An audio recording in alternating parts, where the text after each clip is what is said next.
threat of possible school closures is a major issue that a lot of North Texas school districts are facing right now. And as we have reported extensively, Fort Worth ISD specifically is looking at potentially closing more than 20 schools. They need to address a $17 million budget deficit.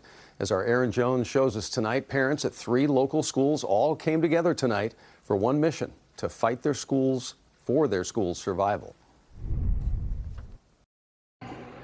When the Fort Worth ISD School Board inevitably starts recommending which schools should close, North Highmount Elementary, South Highmount Elementary, and Stripling Middle School parents are hoping their schools will be spared. I think our biggest pick is that we have such great community in our schools. We have super active parents, involved PTAs, and super active communities that we're really afraid we're going to lose. Wednesday night, they met with Fort Worth ISD Deputy Superintendent Kelly Spencer. She says from 2018 to 2019, the district was sitting at around 85,000 students. Now that number has dropped to 70,000.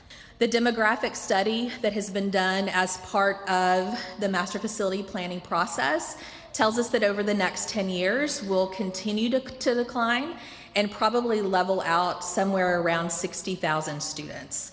Last week, there was a board workshop to discuss possible options for master facility planning for the district's 140 or so campuses.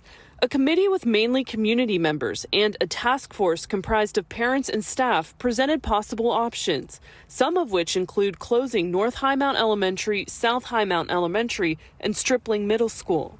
At this meeting, parents were able to give their thoughts on the information presented. We were all really thankful for the representative to come and kind of speak on behalf of the district to provide those insights.